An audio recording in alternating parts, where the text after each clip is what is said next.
محفل اردو ادب کی اس انجمن میں تشریف لائے معزز سامعین اور عزیز طلباء و طالبات، السلام علیکم، آداب۔ آج کا ہمارا موضوع خاکہ نگاری کے حوالے سے ہے۔ تو آئیے آج ہم پہلے خاکہ نگاری کے حوالے سے اور اس کے بعد خاکہ نگار یعنی مولوی عبدالحق کے بارے میں آج جاننے کی کوشش کرتے ہیں۔ تو سب سے پہلے ہم متن کی تدریس کرتے ہیں اور ساتھ میں اس خاکے کو سمجھتے ہیں، پھر مولوی عبدالحق کی حالت زندگی اور ان کے ادبی کارناموں کے بارے میں بھی جانتے ہیں۔ تو چلیے شروع کرتے ہیں۔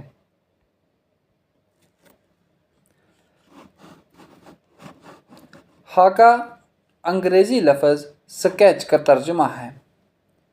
اردو میں خاکے کے لیے مرقع اور قلمی تصویر کی اصطلاحیں بھی استعمال کی گئی ہیں۔ آج کل خاکہ ہی کی اصطلاح رائج ہے۔ خاکہ سے مراد ایک ایسی نثری تحریر جس میں کسی شخصیت کی منفرد اور نمایاں خصوصیات کو اس انداز سے بیان کیا جاتا ہے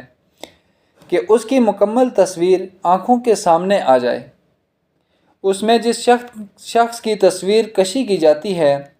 اس کے خیالات و افکار، سیرت و کردار،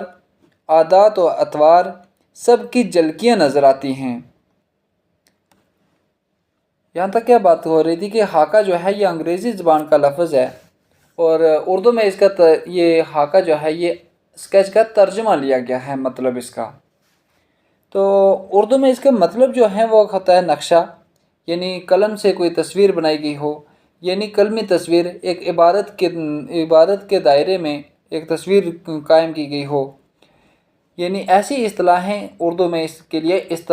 وضع کی گئی ہیں یا استعمال کی گئی ہیں۔ لیکن آج کل کیا ہے کہ خاکے کے لیے صرف خاکہ ہی کی اصطلاح یعنی خاکہ ہی لفظ جو ہے وہ استعمال ہوتا ہے، اور خاکے سے مراد ایسی نثری تحریر ہوتی ہے جس میں کسی شخص کی منفرد اور نمایاں خصوصیات یعنی اس کی الگ الگ جو خوبیاں اور خامیاں جو ہیں، اس کا مقام و مرتبہ جو ہے اس کو اس انداز سے پیش کیا جاتا ہے کہ اس کی ایک مکمل تصویر پڑھنے والے کے سامنے آ جاتی ہے اور اس کی آنکھوں کے سامنے وہ شخص چلتا پھرتا نظر آتا ہے۔ اور اس میں جس شخص کی تصویر پیش کی جاتی ہے یا تصویر کشی کی جاتی ہے اس کے خیالات و افکار، اس کی سیرت و کردار، اس کے طور طریقے یعنی عادت و اطوار، اس کی ان تمام چیزوں کی اس میں جھلکیاں نظر آتی ہیں۔ خاکے کا مقصد ہی یہ ہوتا ہے کہ متعلقہ شخصیت کی ظاہری و باطنی خصوصیات میں سے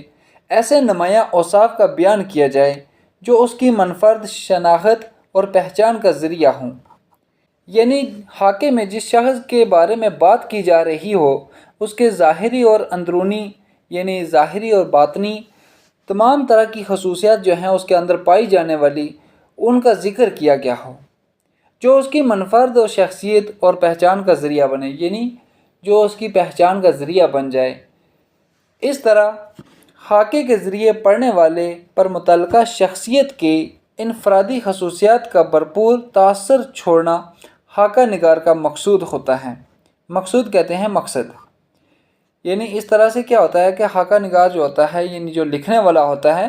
اس کے متعلق یعنی خاکہ جس پہ لکھا جا رہا ہے اس کے متعلق تمام باتیں جو ہیں وہ اس طرح سے بیان کرتا ہے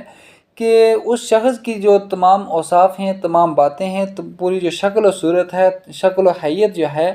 وہ تمام کی تمام جو ہیں قاری کے سامنے آ جائیں۔ یہ تاثر جتنا بھرپور اور مکمل ہوگا خاکہ اتنا ہی کامیاب ہوگا، اور یہ چیز جتنی اثر انداز کرنے والی ہوگی اتنا ہی یہ خاکہ جو ہوگا جس پہ لکھا گیا ہوگا یا جس نے لکھا ہوگا اس کا خاکہ اتنا ہی مقبول ہوگا اور وہ آگے دور تک پہنچے گا۔ اس کے لیے خاکہ لکھنے والے کا اس انسان کی شخصیت سے نہ صرف متاثر ہونا ضروری ہے بلکہ اس سے مکمل واقفیت اور قربت بھی ضروری ہے۔ قربت ہوتا ہے ملنا جلنا، واقفیت ہوتا ہے جان پہچان۔ تو یہ جو بات ہو رہی ہے کہ مطلب جو شخص خاکہ لکھنے والا ہوتا ہے وہ اس کی صرف چند باتوں کو سن کر یا کر کے اس کے اوپر خاکہ نہیں لکھ سکتا۔ اس کے لیے یہ بات لازمی ہے کہ جس شخص کے بارے میں لکھا جا رہا ہو اس کی زندگی کے تمام اطوار، تمام طور و طریقے، سیرت اور تمام باتوں کے بارے میں اس کو جاننا ضروری ہے، اور اس کے ساتھ میں اس سے ملاقات، اس سے میل جول جو ہے اپنی واقفیت کو بڑھا چڑھا کر اس کے بعد یہ خاکہ نگار جو ہوتا ہے وہ خاکہ لکھ سکتا ہے۔ البتہ اس کے بغیر خاکہ نگار جو ہے وہ خاکہ کسی شخص کا نہیں لکھ سکتا۔ جب تک اس سے پوری طرح سے شناسائی نہ حاصل ہو سکے تب تک اس کے لیے خاکہ لکھنا ایک مشکل عمل ہے، یعنی مشکل کام ہے، اور نہ ہی وہ پہلی ملاقات میں اگر کسی سے مل کر وہ کسی کے اوپر کوئی خاکہ لکھ رہا ہے تو اس کا خاکہ جو ہے وہ مکمل ہو سکتا ہے۔ تو پہلی ملاقات یا چند ملاقاتوں کے تاثرات کی بنیاد پر کسی کا خاکہ لکھ دینے سے خاکہ نگاری کا حق ادا نہیں ہوتا۔ یعنی اگر آپ کسی شخص سے پہلی بار مل رہے ہو تو اس شخص سے پہلی بار ملنے کے بعد آپ اس کے اوپر خاکہ لکھنا شروع کر دو گے تو آپ خاکہ نگاری کا حق ادا نہیں کر سکتے، کیونکہ آپ اس شخص کو اچھے طریقے سے نہیں جانتے ہو۔ خاکہ نگاری سوانح حیات سے مختلف ہے۔ اس میں سوانح حیات کی طرح واقعات ترتیب وار نہیں لکھے جاتے، حالات و واقعات کا بیان کرنا بھی ضروری نہیں ہے۔ خاکہ نگاری میں حالات و واقعات شخصیت کی تصویر کشی کے لیے پس منظر فراہم کرتے ہیں۔ اب کیا ہو رہا ہے کہ خاکہ نگار جو ہوتا ہے، خاکہ نگاری جو یہ فن ہے یہ سوانح نگاری سے الگ ہے۔ اس میں کیا ہوتا ہے کہ مطلب زندگی کے جو واقعات ہوتے ہیں، جو حادثات واقعات جو پیش آئے ہوتے ہیں ان کو ترتیب وار نہیں لکھا جاتا، جس طرح سے بچپن سے بلوغ تک انسان پہنچ جاتا ہے اس طرح سے نہیں لکھا جاتا، بلکہ جو چیز یاد آ گئی اس کے بارے میں ہم نے وہ اچھے طریقے سے بتا دی۔ اور اگر سوانح کی بات کی جائے تو اس میں ایک ترتیب سے چلنا پڑتا ہے کہ کس دور میں کیا ہوا، کس دور میں کیا ہوا، ایک ابتدا سے اختتام تک ہوتا ہے۔ لیکن اس میں کیا ہوتا ہے کہ مسلسل نہیں ہوتا، یعنی ابتدا سے انتہا تک نہیں ہوتا، بلکہ اس میں سے بیچ میں سے واقعات جو ہیں وہ ہم لکھ سکتے ہیں۔ حالات و واقعات کا بیان کرنا بھی ضروری نہیں ہوتا ہے، اور خاکہ نگاری میں حالات و واقعات شخصیت کی تصویر کشی کے لیے پس منظر فراہم کرتے ہیں۔ کیا ہوتا ہے کہ مطلب جو خاکہ نگاری میں جو فن ہوتا ہے کون سا، کسی شخصیت کے اوپر خاکہ لکھنے کا، یعنی اس کی تصویر کشی کو سامنے لانے کا، یہ ہمیں ایک منظر پس منظر کسی شخص کی بیک گراؤنڈ کے بارے میں ہمیں بتاتا ہے۔ صرف ان ہی اہم واقعات کو بیان ضمنی طور پر کیا جاتا ہے، مطلب یہی کچھ اس کے اہم واقعات ہوتے ہیں جن کے اوپر ہم اچھے طریقے سے بات کر سکتے ہیں، جو شخصیت کے کسی پہلو کو اجاگر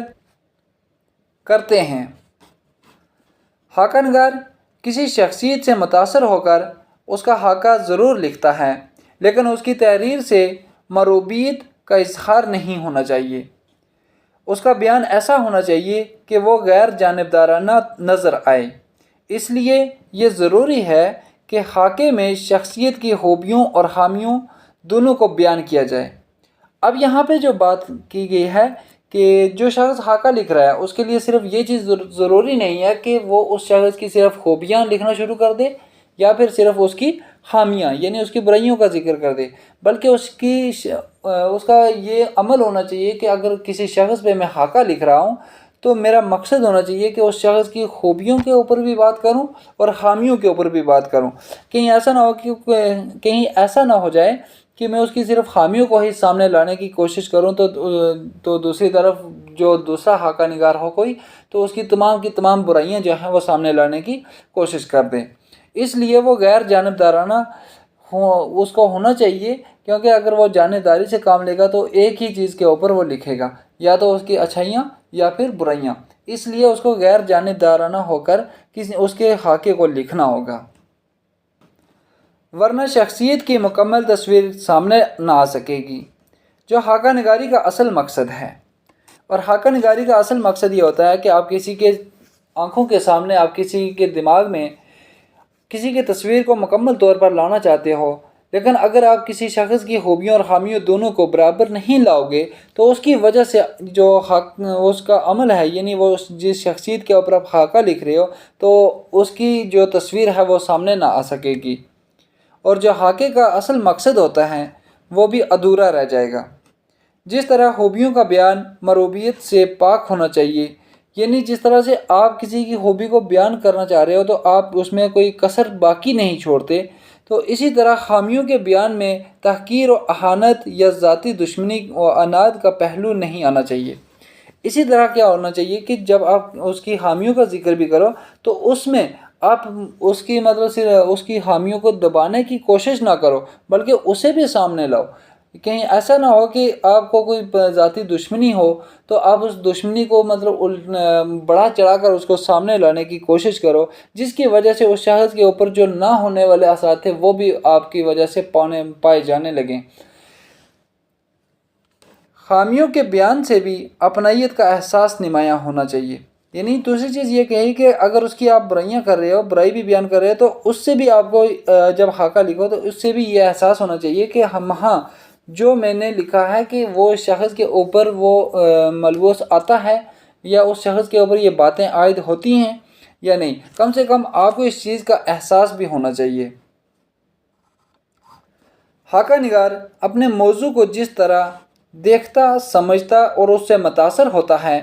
اسی طرح اس کی تصویر پیش کرنی چاہیے تاکہ پڑھنے والے بھی اس سے اسی طرح متاثر ہو سکیں اور اس شخصیت کے منفرد خصوصیات کو پہچان سکیں۔ اچھے خاکے میں ان خصوصیات کا بیان بے تکلفی، برجستگی اور لطیف مزاح کی چاشنی کے ساتھ ہوتا ہے۔ اب کیا ہوتا ہے کہ خاکہ نگار کیا ہوتا ہے، اپنے موضوع کو جس طرح سے دیکھتا ہے اور سمجھتا ہے، یعنی کہ اگر کسی موضوع کو دیکھ رہا ہے، کسی چیز کو دیکھ رہا ہے اور اس کو سمجھ رہا ہے اور اس سے متاثر ہوتا ہے، جس انداز سے وہ ہو رہا ہے تو اسی طرح سے وہ اس خاکے کو بیان کرے، اس چیز کو بیان کرے، تاکہ وہ جو تصویر اس کے پاس تھی، وہ تصویر اس کے جو اس نے لکھا ہے، جو خاکہ لکھ رہا ہے، وہ خاکہ کوئی دوسرا پڑھے تو اس کے ذہن میں بھی اسی طرح کی تصویر بھی آئے اور اسی طرح سے وہ بھی متاثر ہو سکے جس طرح سے وہ خاکہ نگار متاثر ہوا تھا، اور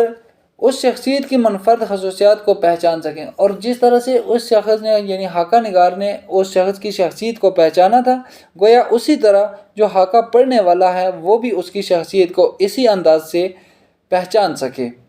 اور اچھے خاکے میں ان کی خصوصیات کا بیان جو ہے وہ بے تکلفی، یعنی اس میں کوئی تکلف والی بات نہیں ہوگی، برجستگی یعنی صحیح طریقے سے ہوگی، اور لطیف مزاح یعنی اور جب پڑھو گے تو آپ کو مزہ بھی آئے گا۔ یہ والے جو عنصر جو ہوتے ہیں ایک خاکے کے اندر وہ پائے جاتے ہیں۔ زیر نظر کتاب میں مولوی عبدالحق کا لکھا ہوا حالی کا خاکہ پیش کیا جا رہا ہے۔ زیر نظر یعنی آپ کی نظروں کے نیچے، یعنی سامنے کتاب میں جو خاکہ ہے مولوی عبدالحق کا لکھا ہوا، انہوں نے لکھا ہے مولانا الطاف حسین حالی پہ، وہ خاکہ آپ کی آنکھوں کے سامنے پیش کیا جا رہا ہے۔ تو چلیے اس سے پہلے ہم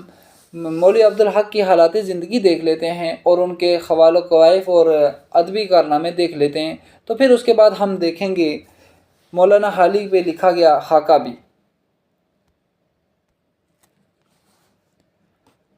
اب اس کے آگے ہمارے پاس ہے مولوی عبدالحق، جو ایک خاکہ نگار بھی ہیں، بابا اردو بھی ہیں، اور اردو کے ایک بڑے شیدائی بھی ہیں۔ تو یہاں پہ لکھا ہے کہ بابا اردو یعنی مولوی عبدالحق جو ہیں وہ 1870 عیسوی کو پیدا ہوئے اور 1961 عیسوی میں ان کی وفات ہوئی ہے۔ بابا اردو مولوی عبدالحق اردو زبان کے ان شیدائیوں میں سے تھے جنہوں نے اپنی ساری زندگی اس زبان کی خدمت میں وقف کر دی۔ یعنی بابا اردو مولوی عبدالحق یعنی اردو زبان کی وہ شخصیت جنہوں نے اس زبان کی خاطر ایسے کارنامے انجام دیے کہ انہوں نے اپنی ساری زندگی جو تھی اسی کام میں صرف کر دی، یعنی خرچ کر دی، یعنی اپنی پوری جو زندگی تھی اسی کام میں لگا دی، اور ایک بہت بڑے اس زبان کے شیدائی تھے، یعنی دیوانے تھے۔ وہ قصبہ ہاپوڑ کے قریب سروا میں 20 اگست 1870 عیسوی کو پیدا ہوئے، یعنی ان کی پیدائش ہاپوڑ کے قریب ایک قصبہ تھا سروا، وہاں پر 20 اگست 1870 عیسوی کو پیدا ہوئے۔ بچپن میں ہی پڑھنے کا بے حد شوق تھا۔ 1894 عیسوی میں علی گڑھ مسلم یونیورسٹی سے BA کا امتحان پاس کرنے کے بعد پنجاب اور حیدرآباد میں مختلف عہدوں پر فائز رہے۔ 1894 میں انہوں نے کیا کیا کہ علی گڑھ مسلم یونیورسٹی سے BA کا امتحان پاس کیا، اور پھر اس کے بعد ملازمت کرنے کے لیے بہت سے مختلف عہدوں پر انہوں نے اپنے فریضے انجام دیے، پنجاب میں اور حیدرآباد میں، اور انہیں بچپن سے ہی پڑھنے لکھنے کا بہت شوق تھا۔ عثمانیہ کالج اورنگ آباد میں بطور پرنسپل کام کیا، یعنی عثمانیہ آج عثمانیہ یونیورسٹی ہے، پہلے یہ عثمانیہ کالج تھا، تو اورنگ آباد میں جو یہ مستقل ہے وہاں پہ اس کا قیام ہے، تو اس میں پہلے یہ پرنسپل بھی رہے۔ عثمانیہ یونیورسٹی میں شعبہ اردو کے صدر اور پروفیسر رہے۔ اب اس کے بعد عثمانیہ یونیورسٹی جو تھی، اس یونیورسٹی میں اردو ڈپارٹمنٹ کے صدر یعنی HOD اور پروفیسر بھی رہے۔ ہر جگہ نیک نامی کے ساتھ اپنے فرائض منصبی کو انجام دیا۔ فرائض منصبی کہتے ہیں وہ والے فرائض کہ جو آپ کو کسی منصب پہ کرنے ہوتے ہیں، جیسے اگر آپ ٹیچر ہو تو آپ کو بچوں کو پڑھانا ہے تو آپ نے پورے سے اچھے سے آپ نے اپنے فرائض کو انجام دینا ہے۔ اگر آپ ایک طالب علم ہو تو آپ کے جو فرائض ہیں اسے انجام دینا ہے۔ تو اسی طرح سے جب HOD انسان ہوتا ہے تو HOD کا کام یہ ہوتا ہے کہ ڈپارٹمنٹ کے اندر ہر ایک چیز کو دیکھنا۔ تو وہ جس بھی عہدے پر تھے تو انہوں نے اس عہدے پہ رہ کے اپنے کام کو ایک ایمانداری کے ساتھ یعنی اچھے طریقے سے ان کاموں کو انجام دیا۔ انجام دینا ہوتا ہے کسی کام کو بخوبی کرنا۔ انجمن ترقی اردو کے سیکریٹری مقرر ہوئے اور زندگی بھر اس ادارے کی ترقی اور کامیابی کے لیے جی جان سے کوشش کرتے رہے۔ تو انجمن ترقی یعنی اردو زبان کی ترقی اور نشو و نما کے لیے اس زبان کے سیکریٹری مقرر ہوئے، اور پھر زندگی بھر جو ہے اس ادارے کی ترقی یعنی آگے بڑھانے کے لیے یعنی ڈیولپمنٹ کے لیے ہمیشہ اس کو کامیاب کرنے کی کوشش کرتے رہے، اور اپنے جی جان جو تھا اپنا پورا زور اس میں صرف کر دیا، اور ہمیشہ یہ کوشش رہی کہ میں اپنی اس زبان کو کامیاب بنانے میں اپنی جان لگا دوں۔ انجمن کی جانب سے مولوی عبدالحق کی ادارت میں ایک 100 ماہی ادبی رسالہ اردو جاری ہوا۔ یعنی یہ جو انجمن تھی، انجمن ترقی اردو، یعنی ایک محفل تھی، یعنی ایک حلقہ تھا، گروہ تھا لوگوں کا۔ تو اس انجمن کی جانب سے مولوی عبدالحق کی ادارت میں یعنی ان کی ادارت میں کیا ہوا کہ ایک 3 مہینے 100 مہینہ بولتے ہیں، 100 ماہی یعنی 3 مہینے، 3 مہینے کا ایک ادبی رسالہ نکلتا تھا جس کا نام اردو ہے۔ وہ رسالہ جو ہے انہوں نے جاری کیا، جس نے تحقیقی، علمی اور ادبی میدان میں نمایاں کامیابی حاصل کی۔ کیا ہوا کہ تحقیقی کہتے ہیں کہ کھوج، جس رسالے نے کیا کیا، کھوج کا کام کیا، لوگوں کے اندر علم کی چاشنی کو پیدا کیا، اور ادبی میدان یعنی لٹریری فیلڈ جو ہوتی ہیں جہاں پر لوگ پڑھے لکھے ہوتے ہیں، مطلب شہروں میں اور دیگر جو بڑے مطلب ادبی حلقے ہوتے ہیں، وہاں تک اس رسالے نے بہت بڑا کام انجام دیا، اور یہ رسالہ جو تھا وہ بہت کامیاب بھی ہوا۔ ملازمت سے سبق دوش ہونے کے بعد یعنی ملازمت سے استعفیٰ دینے کے بعد، ریٹائر ہونے کے بعد، انجمن ترقی اردو کے دفتر کو حیدرآباد سے دہلی لائے، اور انجمن کی لائبریری میں بہت سی نادر کتابوں کا ذخیرہ جمع کیا۔ نادر کہتے ہیں قیمتی۔ کیا ہوا کہ جب ملازمت سے ریٹائر ہو گئے تو اس کے بعد انجمن ترقی اردو کے دفتر کو انہوں نے حیدرآباد سے دلی لایا، اور انجمن کی جو لائبریری تھی اس میں بہت سی اہم کتابیں یعنی قیمتی کتابوں کا ذخیرہ وہاں پر موجود کیا۔ الہ آباد یونیورسٹی نے LLD اور علی گڑھ مسلم یونیورسٹی نے D.Litt کی اعزازی ڈگریاں دے کر مولوی عبدالحق کی مجموعی خدمات کا اعتراف کیا۔ اب الہ آباد یونیورسٹی اور علی گڑھ مسلم یونیورسٹی جو تھی، ان دونوں نے الگ الگ 2 ڈگریاں دی، ایک نے LLD کی اور دوسری نے D.Litt کی ڈگری۔ انہوں نے یہ ڈگریاں ان کے اعزاز میں دی، یعنی ان کی حوصلہ افزائی کی، یعنی ان کو عزت افزائی کی، اور ان کی خدمات کا اعتراف کیا، یعنی اعتراف کرنا کہتے ہیں مان لینا۔ ان کی خدمت، ان نے جو اردو ادب کے لیے خدمات انجام دی ان کو انہوں نے تسلیم کیا۔ آزادی کے بعد پاکستان چلے گئے تھے لیکن خاطر خواہ قدر نہیں ہوئی۔ کیا ہوا کہ جب آزادی کا موقع آیا تو یعنی ہندوستان اور پاکستان 2 الگ الگ ملک بٹ گئے، یعنی بر صغیر جو تھا ہند و پاک ایک تھا آزادی سے پہلے۔ تو جب یہ دو حصوں میں تقسیم ہوا ہندوستان اور پاکستان، تو اس وقت یہ پاکستان چلے گئے، لیکن پاکستان میں ان کی وہ والی قدر نہیں ہوئی جو ہونی چاہیے تھی۔ تو 16 اگست 1961 عیسوی کو کراچی میں انتقال ہوا۔ اب ان کا انتقال کب ہوا؟ 16 اگست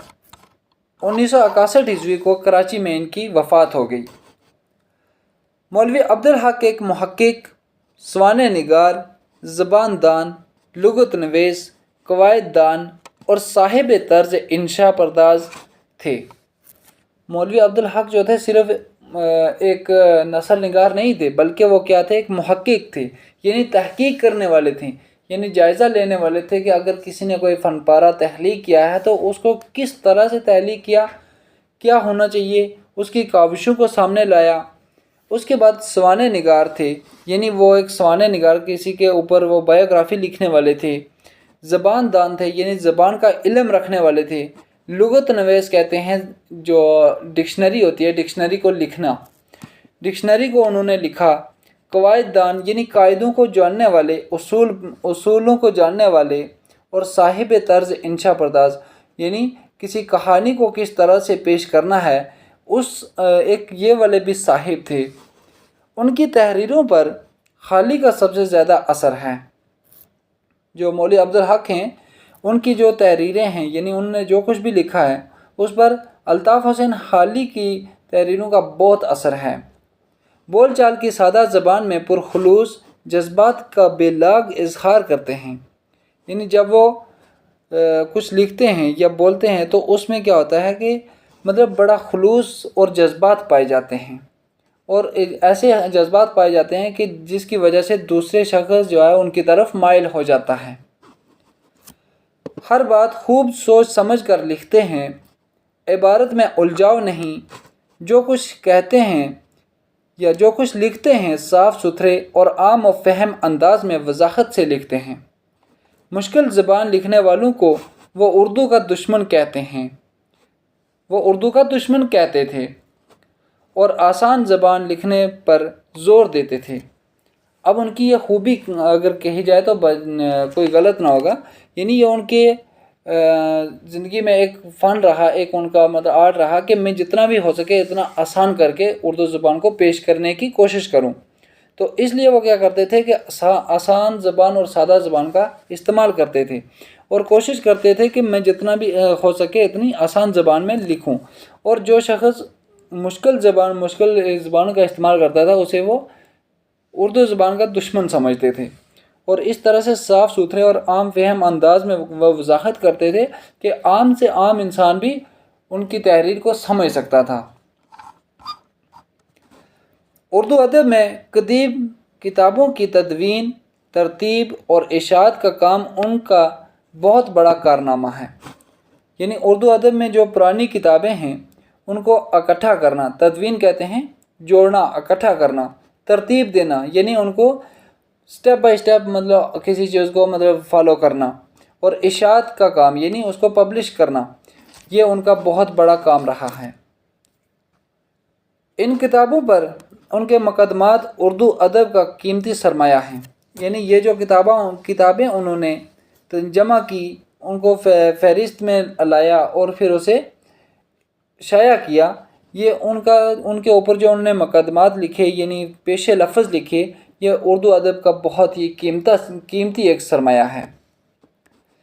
انگریزی، اردو لغت اور اردو زبان کی قواعد کا بنیادی کام بھی مولوی عبدالحق صاحب کی کوششوں کا نتیجہ ہے۔ زیر نظر مضمون میں انہوں نے اپنی پسندیدہ شخصیت پر لکھا ہے، یعنی آگے خاکہ آ رہا ہے ہمارے پاس، وہ جہاں انہوں نے اپنی پسندیدہ شخصیت کے اوپر لکھا ہے، دیکھیے کم سے کم الفاظ میں اپنے ممدوح کی کیسی تصویر کھینچی ہے۔ تو چلیے آگے ہم دیکھتے ہیں کہ انہوں نے اس خاکے کے اندر اپنے ممدوح یعنی اپنے جس شخص کی خوبیوں کا بیان کرنے جا رہے ہیں، جس کے اوپر انہوں نے لکھا ہے، اس کی کس طرح سے تصویر کھینچی ہے۔ تو آج کے لیے ہمارا بس اتنا ہی، تو اگلے سیشن میں جو پارٹ 2 ہوگا اس کا، اس میں ہم دیکھیں گے جو مولوی عبدالحق نے لکھا ہے حاکہ الطاف حسین حالی کے اوپر، تو اسے ہم اگلی سیشن میں دیکھیں گے، اگلی ویڈیو میں۔ تو ٹھیک ہے، اللہ حافظ۔ مجھے امید ہے آپ کو سمجھ آئی ہوگی۔ تو کمنٹ سیکشن میں اپنی اپنی رائے ضرور دیا کریں، اس سے مجھے بھی خوشی ملتی ہے۔ ٹھیک ہے۔